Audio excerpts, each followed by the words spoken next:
Selamat sore para netizen dimanapun kita berada, salam inspirasi bagi kita semua. Menarik ya, dari deklarasi Anies Baswedan dari Partai Nasdem dan sekarang AHY juga mendatangi Surya Paloh dan bahkan beliau ada restu untuk menjadi bergandengan dengan Anies Baswedan yang tentu yaitu adalah Wapres Anies Baswedan. Benarkah seperti itu? Tetapi dalam beritanya Anies pilih AHY jadi jawapresnya.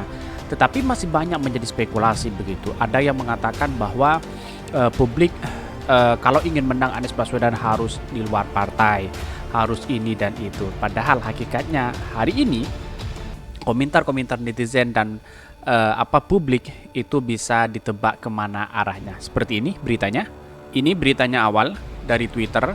Kasihan juga akibat nuruti ortu, karir militer anak dikorbankan. Hemat saya selamanya AHY tidak akan sukses politiknya. Kalau mau ya oke bah. Dulu waktu Bupati Pacitan, kalau memang sukses anggap aja batu loncatan. Tetapi perlu diingat bahwa apa yang saya bacakan ini adalah pro dan kontra terhadap Anies AHY. Tetapi perlu diingat ini adalah hanya komentar para netizen begitu kan. Netizen itu kadang yang ikut-ikutan atau tidak begitu. Kalau gitu AHY capres untuk lawan Anies Baswedan, siapa meraih suara terbanyak ini di suara politik profesional? Jadi curiga pencalonan AB cuma akal-akalan buat memecah belah barisan oposisi. Ini udah kedua kalinya Nasdem perlihatkan gelagak nggak baik. Selain Nasdem pecat kader yang bilang AB anti rasis Jokowi, dan ini juga terang-terangan jauhkan Demokrat dengan AHY-nya dari Anies. Rapat genting di rumah Anies, ratusan putuskan pilih AHY atau Aher jadi Cawapres. Agenda pendalaman kriteria dan mekanisme. Nama AHY dan Aher disodorkan jadi Cawapres, Anies pilih siapa. Tetapi kalau Aher ya perlu diingat itu adalah PKS juga begitu kan. Tetapi tidak mungkin adalah PKS dengan PKS. Memang Anies Baswedan itu belum menjadi anggota partai begitu kan. Maka Nasdem itu berani untuk mendeklarasikan Anies Baswedan begitu kan. Tetapi kalau AHY ya itu memang ketua partai begitu kan. Nama AHY dan Aher disodorkan jadi Cawapres, Anies pilih siapa. Tetapi kalau untuk untuk membelah suara, tetapi Anies harus bergandengan di luar partai begitu. Entah misalnya ke Yeni Wahid, entah Bu Hovifah dan sebagainya, itu menjadi catatan penting begitu kan. Awas nanti sakit hati lagi kayak 2019, AHY nggak dipilih Prabowo jadi Cawapres, sampai keluar istilah Jenderal Kardus. Ntar kalau Anies nggak milih AHY, si Anies mau dikasih julukan apa ya? Wan Kardus. Ya nggak tidak, ini namanya politik, bisa cair bisa tidak begitu kan, tergantung dengan lobby-lobby politik. Karena pada hakikatnya kalau mau membangun bangsa bersama-sama, sebenarnya tidak harus memandang itu begitu kan. Siapapun anak bangsa yang punya segudang prestasi, harus yang punya pengalaman dalam dunia pemerintahan ya perlu kita dukung bersama-sama begitu kan. Contoh misalnya seperti Anies Baswedan saat ini yang pengalaman dunia pemerintah dan elektabilitasnya tinggi, terus prestasinya sangat luar biasa begitu kan. Ini Anies, Mas Agus, kalau ada yang saya pilih Cawapres saya, Mas Gus punya modal apa? Ini Anies enggak akan mungkin mau sama AHY. Pertama nggak ada duitnya, kayak Sandiaga yang di last minute oleh Prabowo jadi Cawapres 2019 lalu. Kedua, Anies enggak akan pilih Cawapres yang berpotensi jadi persaingan di Pilpres 2024. Terus kemudian di Pilpres 2029 jika 2024 mereka menang, gitu aja. Jadi tidak mungkin, bukan tidak mungkin Anies dengan AHY begitu, tetapi lampu hijau itu sudah mengarah kepada AHY begitu kan. Tetapi perlu diingat, ini bukan soal siapa capresnya, tetapi bagaimana Anies Baswedan itu bisa menang, itu kunci utama. Ya, untuk mendongkrak suara ya tentu kita harus memilih dari partai Anies Baswedan harus memilih di luar oposisi atau koalisi begitu, atau non partai untuk memecah belah suara itu begitu kan. Dan bahkan banyak sekali yang setuju dan ada yang tidak setuju. Inilah demokrasi kita, tetapi bagaimana demokrasi dengan dicederai dengan berbagai hal begitu kan. Tetapi perlu diingat seperti ini di beritanya, mari kita analisa bersama. Ini beritanya, Anies pilih AHY jadi Cawapres. Ini dikutip dari merdeka.com, suasana santai dibalut keceriaan tampak dalam pertemuan koalisi perubahan yakni koalisi yang beranggotakan Nasdem, Demokrat, dan PKS. Di pinggir kolam renang dengan jendela besar terbuka, koalisi pendukung Capres Anies Baswedan ini membahas berbagai hal, salah satunya sosok calon wakil presiden yang akan diduetkan dengan Anies Baswedan. Hadir Willy Aditya Nasdem, Teuku Rifki Harsa Demokrat, dan Sohibul Iman PKS sebagai pimpinan rombongan tim kecil dari parpol masing-masing. Di tengah obrolan santai tersebut, salah seorang peserta rapat nyeletus, PKS ditawari 2 kursi menteri oleh istana. Seorang politikus membocorkan isi rapat tersebut, PKS menolak mentah-mentah tawaran kursi menteri dari istana. Ini sangat luar biasa sekali, ada apa begitu kan? Kenapa istana sampai menawarkan 2 menteri kepada PKS? Jangan-jangan ini menjegal Anies Baswedan. Kira-kira seperti itulah politik hari ini begitu. Dan bahkan begitu banyak yang tersebar hari ini seolah-olah Anies dituduh korupsi, dianggap tidak becus mengelola DKI Jakarta. Bahkan orang beranggapan seperti itu. Tetapi pada hari ini Anies membuktikan sangat luar biasa sekali di DKI Jakarta. Mulai dari prestasi Anies Baswedan, mulai untuk membangun infrastruktur, inilah yang kemudian masyarakat itu menjadi percaya kepada Anies Baswedan. Dan bahkan Anies Baswedan saat ini bagi partai-partai lain semakin iri terhadap Anies Baswedan begitu kan, karena di satu sisi bahkan ini PKS menolak mentah-mentah tawaran kursi menteri dari istana. Wow, ada apa? Publik bisa menilai sendiri seperti apa ini kata-kata PKS yang dilontarkan begitu kan. Dan bahkan ini kursi Nasdem mau diganti. Melihat adanya godaan tersebut, karena itu dalam pertemuan yang juga dihadiri Sudirman Said bersepakat koalisi perubahan perlu perkuat parlemen. Kata sumber ini tidak bicara cawapres Anies Baswedan di luar non-parpol, bisa memicu resistensi partai politik. Sehingga muncul 2 calon, yakni Ahmad Heriawan Aher dari PKS dan Agus Harimurti Yudhoyono dari Demokrat. Muzamil tak menjawab pesan singkat yang dikirim merdeka.com saat dikonfirmasi tentang tawaran 2 kursi menteri dari istana. Ketua Nasdem Surya Paloh menjawab diplomatis saat ditanya PKS dapat tawaran kursi menteri, kabarnya kursi tersebut jatah dari Nasdem. Wow, jadi seolah-olah istana itu memberikan jatah menteri kepada PKS agar nanti kalau 2 menteri dari Nasdem direshuffle, seakan-akan Nasdem itu sakit hati kepada PKS. Kira-kira seperti itu analisa-analisanya begitu kan. Dia tidak mungkin lah, karena mungkin kalau PKS menerima tawaran itu, ya mungkin pemerintah di istana akan semakin membujuk bagaimana cara menjegal Anies Baswedan. Ya salah satunya diambil PKS begitu. Apakah seperti itu? Kalau PKS kuat, ya tentu ini menjadi catatan penting. Tetapi ini perlu digarisbawahi. Tetapi kalau nanti ada reshuffle antara Partai Demokrat, menteri-menterinya direshuffle lalu kemudian diganti PKS, ini adalah permainan politisasi begitu kan. Kira-kira seperti itu. Menurut saya pribadi seperti itu. Ini juru bicara PKS Muhammad Khalid mengakui mendengar kabar ada perwakilan PKS ke istana bertemu dengan Presiden Joko Widodo, namun Khalid mengatakan membuka komunikasi dengan pemerintah sebagai partai oposisi merupakan hal yang biasa. Kalau kami dengar memang ada komunikasi, ujar Khalid dalam diskusi yang digelar lembaga survei Kedai Kopi di Jakarta. Khalid mengatakan tawaran dari Jokowi agar PKS bergabung dengan kabinet merupakan hal yang biasa. Sejak periode pertama Jokowi, PKS telah ditawari kursi kabinet. Coba bayangkan kalau PKS bergabung, lalu siapa yang menjadikan kekuatan oposisi? Imbu Khalid.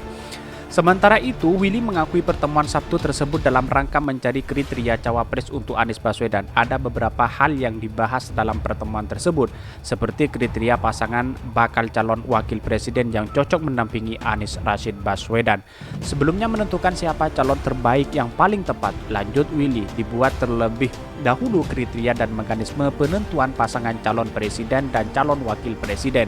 Sehingga dalam proses pengambilan keputusan nanti, 3 pihak sama-sama satu tujuan dan langkah, dan penentuan bakal capres setiap partai berhak mengajukan nama-nama dari internal partai maupun eksternal yang bukan anggota partai, ungkap Willy.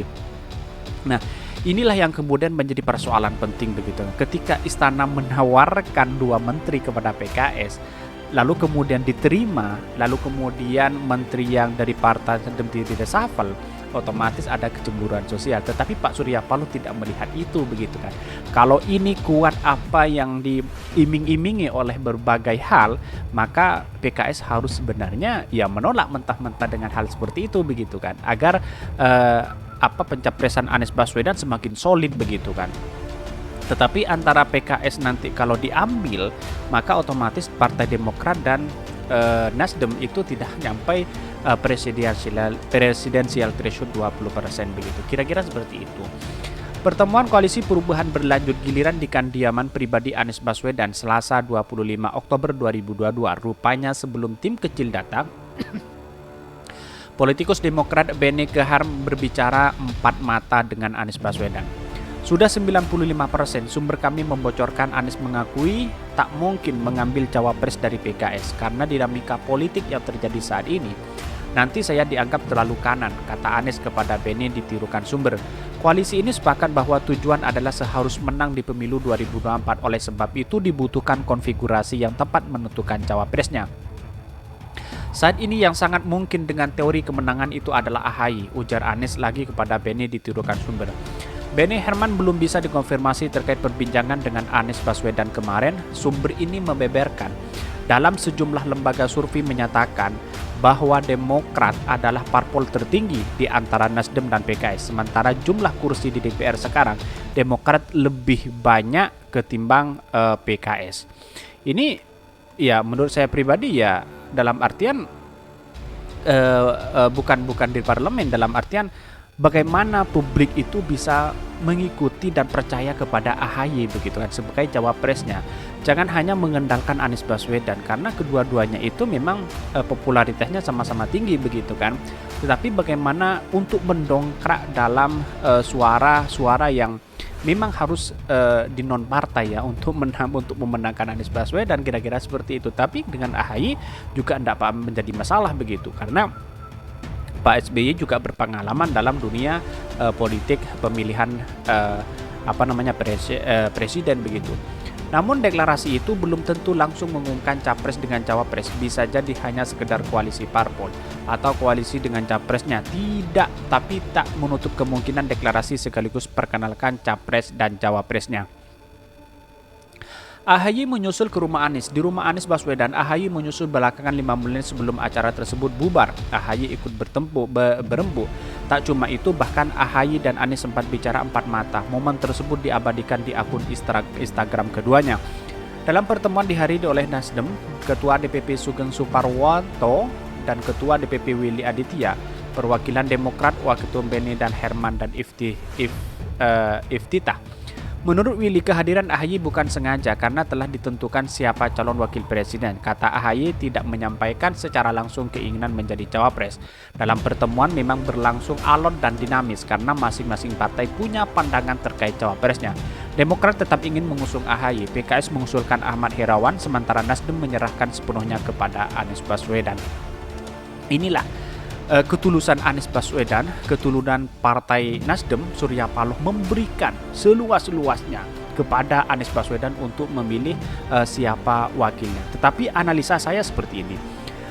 Kalau Anies Baswedan diduetkan dengan dengan AHY, maka apakah bisa AHY itu bisa mendongkrak suara? Ini pertanyaan karena ini sama-sama partai oposisi begitu kan. Nah, inilah yang kemudian kalau partai koalisi dengan oposisi itu ada plusnya, tetapi kalau oposisi dengan oposisi itu ada plus minusnya. Inilah yang kemudian kalau Anies ingin menang, ya tentu di luar